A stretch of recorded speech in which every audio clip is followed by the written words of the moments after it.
নমস্কার, সিএনএ স্বাগত। শুরু করছি আজকে দ্য বিগ স্টোরি। আমি মণিময় রয়েছে আপনাদের সঙ্গে।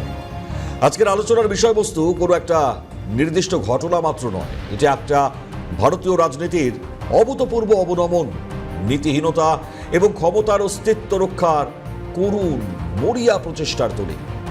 আজ বাংলার মানুষ, গোটা দেশ থমকে গিয়ে দেখছে এক আশ্চর্য দৃশ্য। যে মানুষটি টানা 15 বছর এই রাজ্যের মুখ্যমন্ত্রীর পদে আসীন ছিলেন, যিনি স্বরাষ্ট্র দপ্তরের দায়িত্ব সামলে নিজে ছিলেন রাজ্যের সর্বোচ্চ পুলিশ মন্ত্রী, আজ তিনি আইনের শাসনকে বুড়ো আঙুল দেখাচ্ছেন। আজ তিনি রাস্তায় নেমে পুলিশকে ধাক্কা মারছেন, আদালতের নির্দেশকে অমান্য করছেন, আর সস্তা মিডিয়া অ্যাটেনশনের জন্য তৈরি করছেন অভূতপূর্ব নাটক। এই অবস্থায় রাজনৈতিক সচেতন মহলে একটা বড় সংশয় দেখা দিচ্ছে যে মমতা বন্দ্যোপাধ্যায় কি তবে সত্যি রাজনীতিতে নিজের অস্তিত্ব হারিয়ে দিশেহারা হয়ে পড়েছেন? ক্ষমতার চেয়ার হারানোর পর জনমত দ্বারা প্রত্যাখ্যাত হয়ে তিনি কি তবে মানসিক ভারসাম্য হারিয়ে ফেললেন? ক্যামেরার সামনে কেবল মুখ দেখানো আর সংবাদ শিরোনামে যে কোনো মূল্যে ভেসে থাকাই কি এখন তার একমাত্র রাজনৈতিক কর্মসূচিতে পরিণত হয়েছে? ঘটনার সূত্রপাত কোথায়? আসুন যদি আমরা একটু বিস্তারিত দেখাই আপনাদের। কলকাতা হাইকোর্টের একটা স্পষ্ট নির্দেশ ছিল, পদ্মপুকুর অঞ্চলে কোনো বেআইনি সভা বা মিছিল করা যাবে না। পুলিশও স্পষ্ট জানিয়ে দিয়েছিল এই জমায়েতে কোনো আইনি অনুমতি নেই। কিন্তু কালীঘাটপন্থী তৃণমূল এবং তাদের নেত্রী কি আইন মানেন? ইতিহাসের পাতায় যদি আমরা চোখ রাখি তাহলে আমরা দেখব আইন না মানাটাই তাদের সংস্কৃতি। পদ্মপুকুরে বিনা অনুমতিতে জোর করে মিছিল করার চেষ্টা চালিয়েছে কালীঘাট তৃণমূল। পুলিশ যখন আইন বজায় রাখতে রাজপথে নামলো, তখন শুরু হয়ে গেল চরম বিশৃঙ্খলা। বেআইনি জমায়েত সরাতে পুলিশ বাধ্য হয়ে কঠোর পদক্ষেপ গ্রহণ করলো। পর্দায় আপনারা দেখতে পাচ্ছেন, এই সমস্ত ছবি দেখাচ্ছি আপনাদের। পুলিশের সাথে চরম তর্কাতর্কি এবং ধাক্কাধাক্কিতে জড়িয়ে পড়ল কালীঘাট তৃণমূল সমর্থকরা। একটু দেখাই আপনাদের ছবিটা, দেখুন।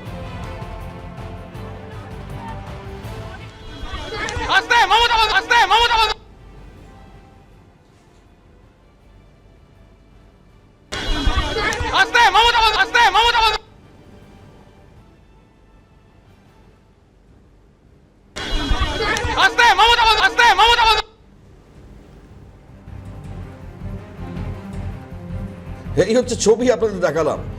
এই বেআইনি জমায়েত থেকে পুলিশ শেষ পর্যন্ত আটক করেছে কাদের? বিধায়ক কুণাল ঘোষ, একই সঙ্গে বৈশাখ চট্টোপাধ্যায়। এদিকে যারা আইন অমান্যকারী রয়েছেন তাদেরকে সরাসরি প্রিজন ভ্যানে তোলা হয়। পুলিশ সোজা ভাষায় জানিয়ে দেয় অনুমতি ছাড়া এই শহরে কোনো জমায়েত করতে দেওয়া হবে না।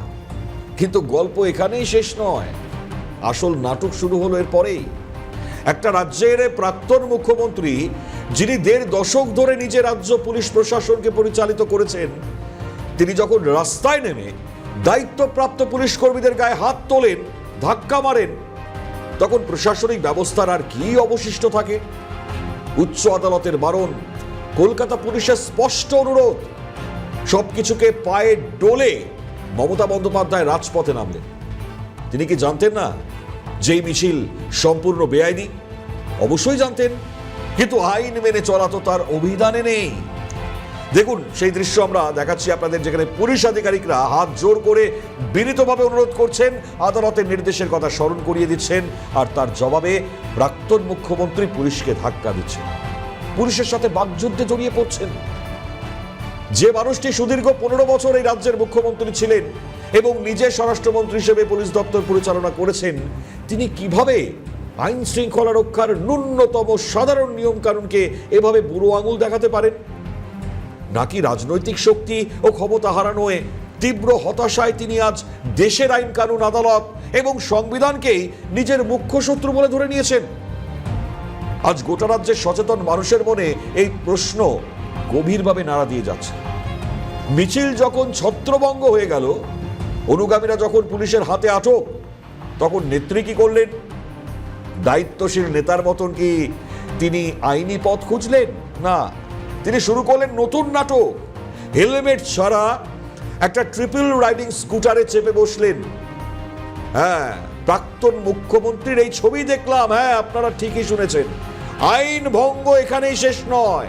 ট্রাফিক আইনকে উড়িয়ে দিয়ে মাথায় হেলমেট না পরে স্কুটারে চেপে রওনা দিলেন বাড়ির পথে। কেন এই সস্তা ড্রামা? উত্তরটা পরিষ্কার, তো খিচ মেরি ফটো, মানে ওই ক্যামেরার ফুটেজ আর কি। রাজনীতিতে যখন কোনো ইস্যু থাকে না, যখন জনসমর্থন শূন্যের কোঠায় গিয়ে থাকে, তখন একমাত্র ভরসা হয় কি বলুন তো? খিচ মেরি ফটো, এই কালচার। সংবাদ মাধ্যমের ক্যামেরা যেন তার দিকে ঘুরে থাকে, সন্ধ্যাকালীন প্রাইম টাইমে যেন তাকে নিয়ে চর্চা হয়। এই সস্তা মিডিয়া মাইলেজ পাওয়ার জন্যই কি আজ এই এত নাটক? দিকভ্রষ্ট প্রাক্তন মুখ্যমন্ত্রীর এই দায়িত্ব জ্ঞানহীন কর্মকাণ্ড দেখে আজ রাজনৈতিক মহলেও ধিক্কার উঠছে। মমতা বন্দ্যোপাধ্যায় আজ কিসের দাবিতে পথে নেমেছিলেন? কিসের আন্দোলন করেছিলেন তিনি? উত্তর শুনলে আপনারা হাসবেন, অথবা ওই রাজনৈতিক দেউলিয়াপনা দেখে করুণা করবেন। তিনি আন্দোলন করেছিলেন নিট পরীক্ষা এবং ককরোচ জনতা পার্টি তাদের আন্দোলনকে কেন্দ্র করে। কিন্তু বাস্তবটা কি? আসুন যদি আমরা একটু তথ্যের সত্যতা আপনাদেরকে জানাই। দিল্লিতে নিয়ে যাই।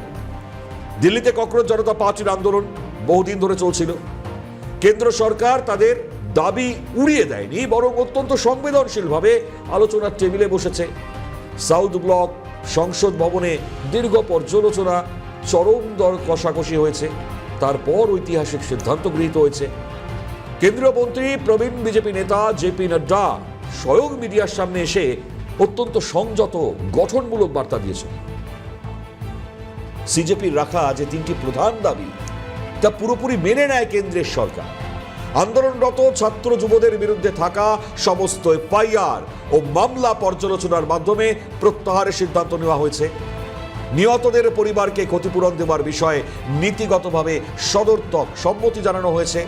আর সবচেয়ে বড় বিষয়, শিক্ষামন্ত্রী ধর্মেন্দ্র প্রধান তার পদত্যাগ চেয়েছিলেন, তিনি স্বেচ্ছায় পদত্যাগ করেছেন। উচ্চশিক্ষা সচিব দুদিন আগেই দেখেছেন বিনীত যোশী, তাকে অপসারণ করা হয়েছিল এবং তার পরিপ্রেক্ষিতে দায়িত্ব দেওয়া হয়েছে একজন কঠোর আধিকারিককে, নরেশ পাল গঙ্গওয়ারকে। দাবি পূরণ হয়ে যাওয়ায় আন্দোলন প্রত্যাহার করে নেওয়ার কথা ঘোষণা করে পরবর্তীতে ককরোচ জনতা পার্টি। আর এই মুহূর্তে অতিরিক্ত দায়িত্ব সামলাচ্ছেন প্রহ্লাদ যোশী, তাকে শিক্ষামন্ত্রক তার দায়িত্ব সামলাতে হবে। দেখুন, যে আন্দোলন দিল্লিতেই সমাধান হয়ে গেল, যে ইস্যু কেন্দ্র সরকার অত্যন্ত সহানুভূতির সাথে নিষ্পত্তি করে দিল, সব মিটে যাওয়ার পরও সেই মরা ইস্যু আঁকড়ে ধরে কলকাতার রাজপথ কেন অবরুদ্ধ করা? কারণ একটাই, ইস্যুর অভাব, নিজের কোনো ইতিবাচক রাজনৈতিক এজেন্ডা নেই। তাই দিল্লির মিটে যাওয়া ইস্যু ধার করে এনে কলকাতায় রাজনৈতিক ধোঁয়াশা তৈরি করার করুণ চেষ্টা করছেন কালীঘাটপন্থী তৃণমূল নেত্রী। রাস্তায় দাঁড়িয়ে সেই কথাই বলছেন নেত্রী।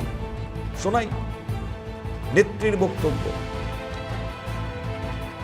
আমি মিছিল করতে আসিনি, না আমি আপনাদের বলছি, আমরা সলিডারিটি জানাতে এসেছি। আওয়ার স্টুডেন্ট অ্যান্ড ইউথ, আমাকে হেঁটে হেঁটে আসতে হয়েছে, আমাকে কিছুটা বাইকে আসতে হয়েছে, প্রত্যেকটা পয়েন্ট আটকে দিয়েছে পুরো পুরো, আর সবাইকে মেরেছে আর অ্যারেস্ট করেছে, কিন্তু আমাদের কণ্ঠরোধ করতে পারবে না। আমি এসেছি, we want solidarity for our students and youth who are fighting the battle. I never came to disturb anybody, but how police is hearing us, they have beaten our workers, they have arrested our workers because the police gave permission yesterday night. And that's why even when they said no rally, I don't agree for rally, but I came to protest, I came to extend my solidarity. নিজের মুখেই বলছেন police permission দেয়নি, তারপর নাকি protest করবেন। একবার বলছেন রাতে দিয়েছিল, তারপরে বলছেন তারপর তার পারমিশন নিয়ে নেওয়া হয়েছিল, আর দেওয়া হয়নি, তারপরও তিনি প্রোটেস্ট করবেন। তার কণ্ঠরোধ করা যাবে না। কিন্তু কণ্ঠ কোথায় গেল মমতা বন্দ্যোপাধ্যায়? শটাং স্কুটিতে চেপে কালীঘাট চলে গেলেন। কোথায় তার কণ্ঠ? সব থেকে বড় তাৎপর্যপূর্ণ বিষয়, আমরা গতকাল দেখেছি কলকাতায় বামেদের বিপুল মিছিল, সেখানে জনস্রোত কিভাবে আছড়ে পড়েছিল। সেটা দেখেই কি তবে ঘুম ভাঙলো এই কালীঘাট পন্থী তৃণমূলের? বামপন্থীরা রাজপথে নেমে যে ইস্যুকে হাতিয়ার করে সরকারের ভিত নড়িয়ে দেবেন বা নড়িয়ে দেওয়া গেছে বলে তারা ভাবছিলেন, সেটাকে কি ইস্যু করে একই ইস্যুকে নিজের কাঁধে তুলে নিয়ে মিছিল করার এই তাড়াহুড়ো আসলে কিসের ইঙ্গিত বলুন তো? রাজনৈতিক বিশ্লেষকদের মতে এটা কোনো নীতিগত আন্দোলন নয়, বরং এটা শুধু ওই মমতার রাজনৈতিক অস্তিত্ব রক্ষার এক মরিয়া দিগ্ভ্রষ্ট প্রতিক্রিয়া। ভোটে পর্যদস্তু, জনাদেশে প্রত্যাখ্যাত এবং জনবিচ্ছিন্ন হয়ে পড়ার তীব্র আশঙ্কায় আজ হয়তো প্রাক্তন মুখ্যমন্ত্রীকে চালনা করছে। বামেদের মিছিলে সাধারণ মানুষের ক্ষোভের বহিঃপ্রকাশ দেখে তিনি হয়তো বুঝেছেন যে রাজনীতির ময়দানে তার হাতছাড়া হয়ে যেতে পারে, তাই আর কি আরও একটা প্রচেষ্টা করা যেতে পারে। তাই নিজের হারানো জমি পুনরুদ্ধারে সংবাদ শিরোনামে যে কোনো মূল্যে ভেসে থাকতে বামেদের এজেন্ডা চুরি করে কি তাহলে রাস্তায় নামলেন এই কালীঘাট পন্থীর তৃণমূলীরা? কোনো সুনির্দিষ্ট পরিকল্পিত বা সততা নয়, কেবল মিডিয়া লাইমলাইট, ওই খিচমেরি ফটো রাজনীতির খিদে মেটাবার কি এই ঝটিকা কর্মসূচি তাহলে? কিন্তু যে নেত্রী নিজেরা বলে একের পর এক প্রশাসনিক নৈরাজ্য চালিয়েছেন, তিনি অন্যের আন্দোলনের কপিরাইট নিয়ে রাজপথে নামলেই কি অতীত মুছে যাবে? বিরোধীদের হাওয়া দেখে রাতারাতি আন্দোলনের নাটক সাজানো আর রাজনৈতিক অস্তিত্ব বাঁচানোর এই সস্তা সুযোগ সন্ধানী খেলাকে বাংলার মানুষ আজ আর হয়তো কোনো মূল্য দিতেই প্রস্তুত নয়। মমতা বন্দ্যোপাধ্যায় আজ ছাত্রদের জন্য, পরীক্ষার্থীদের জন্য মায়া কান্না কাঁদছে, কিন্তু বাংলার মানুষ ভুলে গিয়েছেন সব। এতই কি বোকা বাংলার মানুষ? ইতিহাস কি মানুষ এত সহজে ভুলে যায়? আসুন একটু ফ্ল্যাশব্যাকে নিয়ে যাই তাহলে আপনাদের। যখন ক্ষমতায় ছিলেন মমতা বন্দ্যোপাধ্যায়, তখন সাধারণ মানুষ, চিকিৎসক, ছাত্রদের প্রতি তার কেমন সহানুভূতি ছিল? মমতার নিজস্ব জমানায় ঘটেছিল ভয়ঙ্কর আরজিকর কাণ্ড। আমাদের কাদম্বিনীর নৃশংস হত্যাকাণ্ডের পর মাসের পর মাস চিকিৎসকরা রাজপথে বসে আন্দোলন করেছে। কি পেয়েছিলেন তারা? ন্যায় বিচার? না, একজন নামমাত্র গ্রেপ্তার, বাকি অভিযুক্তদের আড়াল করা হয়, ভিসেরা রিপোর্ট গায়েব করা হলো, অপরাধের ঘটনাস্থলের তথ্য প্রমাণ লোপাট করা হলো, পুলিশ প্রশাসনের নজরদারিতেই এতগুলো অভিযোগ। সেদিন কোথায় ছিল মমতার এই দরদ? আমরা তো দেখেছি চিকিৎসকরা পুলিশকে মেরুদণ্ড উপহার দিয়েছিলেন, কারণ পুলিশের মেরুদণ্ডই ছিল না, তাই পুলিশকে তারা মেরুদণ্ড উপহার দিয়েছে। প্রতিকৃতি সেটা নিয়ে তারা এসেছিলেন। ভুলে গেলে হবে সব? স্মৃতি ঝালিয়ে আরো নেওয়া যাক, একটু পুরনো সময় আরো যাই আমরা। এনআরএস হাসপাতালের সেই ভয়াবহ রাতের কথাও কি আপনারা ভুলে গিয়েছেন? জানি ভোলেননি আপনাদের জানাই সেই সময়ের ছবি। চিকিৎসা নিয়ে সামান্য গোলমাল, হ্যাঁ, তার জেরে ইটালি থেকে আসা দুষ্কৃতীর দল জুনিয়র চিকিৎসকদের ওপর বর্বর আক্রমণ চালিয়েছিল। জুনিয়র ডাক্তার পরিবহ মুখোপাধ্যায়ের মাথায় পাথর মেরে খুলি ফাটিয়ে দেওয়া হয়েছিল, সেই অভিযোগ সামনে আছে। বহু চিকিৎসক রক্তাক্ত হয়েছিলেন, মৃত্যুর মুখ থেকে ফিরে এসেছিলেন। সেদিন তৎকালীন মুখ্যমন্ত্রী মমতা বন্দ্যোপাধ্যায় রাজপথে গিয়ে চিকিৎসকদের পাশে কি দাঁড়িয়েছিলেন? না, উল্টে চিকিৎসকদেরকে হুমকি দেওয়া হয়েছিল, হস্টেল খালি করার নির্দেশ দেওয়া হয়েছিল, তাদেরকে বহিরাগত বলে দাগিয়ে দেওয়া হয়েছিল। আজ সেই মমতার মুখে ছাত্র যুব সমাজের জন্য সহানুভূতি মানায় কি? নাকি এটা কেবলই এক অভিনয়, নিজের পাপ ঢাকতে নতুন এক নাটকের মঞ্চায়ন? কখনো বারুইপুরে গণধর্ষণ, সেই ঘটনাকে রাজনৈতিক রং দেওয়ার চেষ্টা, তো কখনো আবার দিল্লিতে ওই মিটে যাওয়া নিট বিতর্ক নিয়ে কলকাতায় গোলমাল পাকানোর ব্যর্থ প্রচেষ্টা। মমতা বন্দ্যোপাধ্যায় সাম্প্রতিক রাজনৈতিক পথ চলা দেখলেই হয়তো বুঝতে পারবেন তিনি কতটা দিশেহারা। তৃণমূল আজ রাজ্য রাজনীতিতে প্রাসঙ্গিকতা হারিয়ে দিশেহারা। নির্বাচনে বাংলার জনগণ ভোট বাক্সে স্পষ্ট জবাব দিয়ে দিয়েছে। মানুষ তো বুঝে গেছে যে উন্নয়ন নয়, কেবল উস্কানিমূলক রাজনীতি এদের মূল অস্ত্র। আইনের শাসন নয়, গুন্ডারাজ, প্রশাসনিক নৈরাজ্য তৈরি করাই এদের লক্ষ্য। জনগণের আসল সমস্যা নিয়ে এদের কোনো দায়বদ্ধতা, মাথা ব্যথা নেই। এরা চায় শুধু ওই মিডিয়ার আলো, রাজনৈতিক ফায়দা। আর এ প্রসঙ্গে তো কথা অবশ্যই বলতে হবে, কারণ প্রাক্তন পুলিশ কর্তারা অনেক ভালো স্পষ্টভাবে বলতে পারবেন তৎকালীন মমতা বন্দ্যোপাধ্যায়কে নিয়ে। আর আজকের এই মমতা বন্দ্যোপাধ্যায় যেটা করলেন, হয়তো এই নাটক যার প্রসঙ্গ উত্থাপিত হচ্ছে, প্রাক্তন পুলিশ কর্তা অনিল জানা, তার সঙ্গে আমরা কথা বলি, তার বক্তব্য সেটা শোনাবো। একই সঙ্গে রাজনৈতিক বিশ্লেষক অমিতাভ কাঞ্জিলাল তিনি গোটা বিষয়টি স্পষ্টতর জানিয়েছেন। শুনুন এক এক করে। ওনার নতুন স্বভাব নয়, ওনার তো অনেকে বলে বিরাট স্ট্রাগল করে উঠেছিল মুখ করে যাওয়া। আপনি যদি অ্যাসেস করেন পুরোটা দেখবেন ওনার পলিটিক্সটাই ছিল কনস্ট্রাকটিভ না ডিস্ট্রাকটিভ, এবং সবসময় কোনো মিনিংফুল কিছু নেই, নিজেকে ঠিক অবস্থা বুঝে নিজের পরিবর্তন করেন। উনি স্পিকার সাহেবের সামনে কাগজ ছুঁড়ে মারেন, বিধানসভায় এসে কনস্টিটিউশনে নাচানাচি করে বিধানসভার অ্যান্টিক ফার্নিচার ভাঙচুর করেন, মানুষকে ইনস্টিগেট করেন 21-এর আগে নির্বাচনে আপনারা মেয়েরা হাতা খুঁটি নিয়ে বেরোন, তারা মেয়েটাকে আটকে রাখুন, বাকিরা ভোট করুন। তার ফলে শীতলকুচির 4 জন মারা গেছে, একজন পুত্রহারা মা তো পরিষ্কার নাম করে বলেছিল মমতা ব্যানার্জি দায়ী। ক্যা করে ডিস্ট্রাকটিভ করে 300 কোটি টাকা রেলের সম্পত্তি পুড়িয়েছেন। আর পুলিশকে কোথায় নামিয়েছিলেন উনি, সে তো তোমার মহেশ্বর তো লাস্ট বিকৃষ্ট উদাহরণ আছে, যে রক্ত ভেঙে যাচ্ছে, তারপরে মহিলা হোমগার্ডের মাথায় লেগেছে, ট্রাফিক এরিয়া এসে বলে যান হাতে করে পড়ছি। কারা মারছে, কারা মেরেছে, কারা পুলিশের গাড়ি জ্বালিয়েছে সব দেখা গেছে। তাদের না ধরে পরের দিন মিছিল করছে সিলা অফিসাররা, সাদা ফ্ল্যাগ ওড়াচ্ছে যে মেরো না, আমরা ধরবো না। এই তো করেছেন উনি পুলিশকে। আজকে উনি পুলিশকে তো বরাবরই গায়ে হাত দেবেন, নতুন কথা কি আছে? ওনার একজন সাংসদ হাওড়ার প্লেয়ারে আবার তিনি বাগুইয়াটিতে ট্রাফিককে কনস্টেবলকে মেরেছিলেন, ঘুষ খেতেও দেখা গেছে তাকে। এখন এই তো চরিত্র নিয়ে উনি চলেছেন। উনি কোনটা ভালো বলবেন, কোন ডিপার্টমেন্ট উনি ভালোভাবে চালিয়েছেন। সেন্ট্রালও যখন মিনিস্ট্রি পেয়েছেন কোনো অ্যাসাইনমেন্ট 5 বছর কমপ্লিট করেনি। ওনার কাছ থেকে এর চেয়ে বেশি কি আশা করবেন?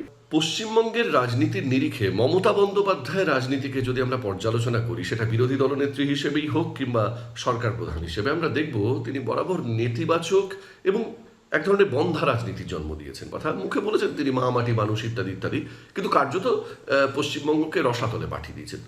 আজ যখন তিনি জনগণের রায়ে প্রত্যাখ্যাত, ঠিক সেই মুহূর্তে তিনি বিরোধী পরিসরকেও তেমনভাবে গুছিয়ে উঠতে পারছেন না। তার কারণ অধিকাংশ তার নির্বাচিত জনপ্রতিনিধিরা তার সঙ্গে নেই।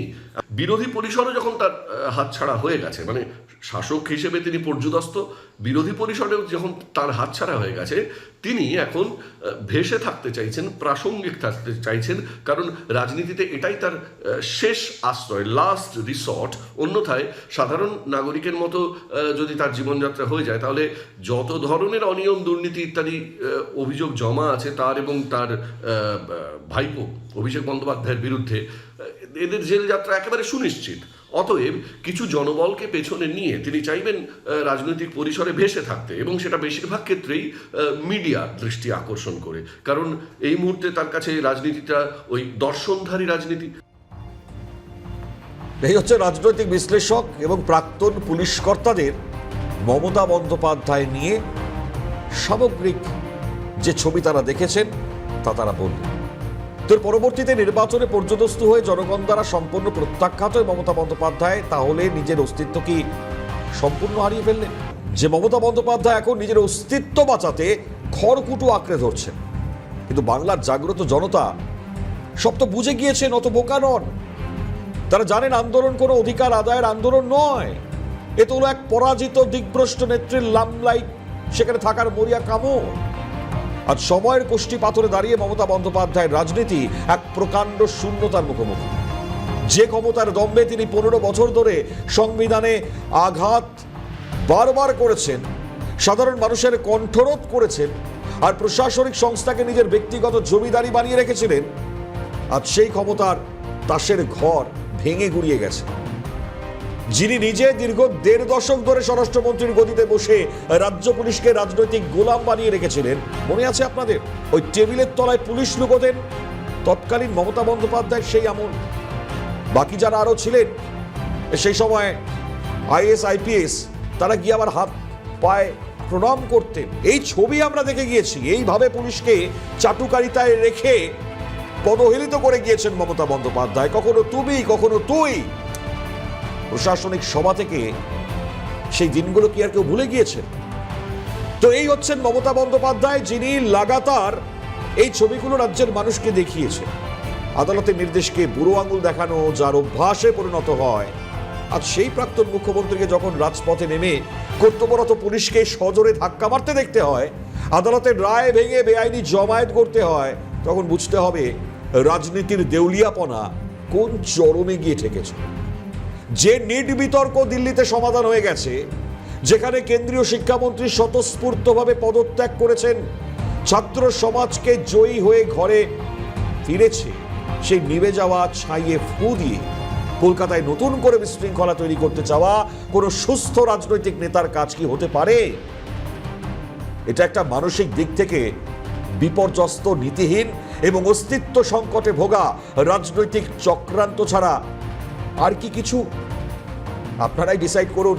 কারণ যে নেত্রীর আমল আরজি করের মতন বিভীষিকাময় অপরাধের রক্তে রঞ্জিত, যে নেত্রীর জমানায় এনআরএস হাসপাতালের এক উদীয়মান চিকিৎসকের খুলি ফাটিয়ে দেওয়ার পর ধামাচাপা দেওয়ার রাজনীতি চলেছে, আর সেই মমতার মুখে নীতি শিক্ষা কিংবা ছাত্র সহানুভূতির কথা শোভা পায় না। যে রাজ্যে শিক্ষায় দুর্নীতির লাগাতার অভিযোগ এসছে, আর সেই রাজ্যের এই জায়গায় একজন রাজনীতিবিদ হিসাবে মমতা বন্দ্যোপাধ্যায় যে রাজনীতি করছেন, রক্তের ওপর দাঁড়িয়ে খেলা করা শেষ নোংরা ট্রাম্প কার্ড, সেটা কি খেলবার চেষ্টা করছেন? কিন্তু বাংলার জাগ্রত সমাজ, আবারও বলছি, আজ আর কোনো মিথ্যে নাটক ভুলছে না। হেলমেট ছাড়া ট্রিপল রাইডিং, স্কুটারে চড়ে ক্যামেরার সামনে খিচমেরি ফটো বলে সস্তা সার্কাস, আজ রাস্তায় যা ছবি, তার আসল উদ্দেশ্য বুঝে গিয়েছেন রাজপথের সচেতন মানুষ। জনাদেশের চাবুকে মানুষ ইতিমধ্যেই এদের আসল জায়গা দেখিয়ে দিয়েছে। রাজনীতির মঞ্চ থেকে প্রত্যাখ্যাত হয়ে ক্ষমতার ভর কেন্দ্র হারিয়ে আজ দিশেহারা মমতা বন্দ্যোপাধ্যায়ের এই দিকভ্রষ্ট তাণ্ডব আসলে এক পতনেরই করুণ আর্তনাদ। আর বাংলার মানুষ এই নাটকের জবনিকাপাত ঘটিয়ে স্পষ্ট জানিয়ে দিয়েছে, আইন ভাঙার এই রাজত্ব আর সহ্য করা হবে না। বুঝতে পারছেন, যখন শক্ত হাতে, কড়া হাতে রাজ্যের প্রশাসন মুখ্যমন্ত্রী শুভেন্দু অধিকারীর নেতৃত্বে তাদেরকে ফ্রি হ্যান্ড দেওয়ার পর আজ যে ছবি আমরা দেখতে পাচ্ছি, পুলিশের কাজ করছে, টেবিলের তলায় লুকোচ্ছে না, এটাই কি গোসা মমতা বন্দ্যোপাধ্যায়? তাই তিনি দিচ্ছেন ঠেলা পুলিশকে, আর তাতেই চরম প্রশ্নের সম্মুখীন হচ্ছেন আজ মমতা বন্দ্যোপাধ্যায়। আপনারাই এই গোটা পরিস্থিতি সম্বন্ধে বিচার করবেন। কেমন লাগবে এই অনুষ্ঠান অবশ্যই আপনারা আপনাদের ইউটিউব সেকশনে জানাবেন। আজকে এখানে শেষ করছি দ্য বিগ স্টোরি। অন্যান্য সমস্ত খবর দেখতে নজর রাখুন সিএন।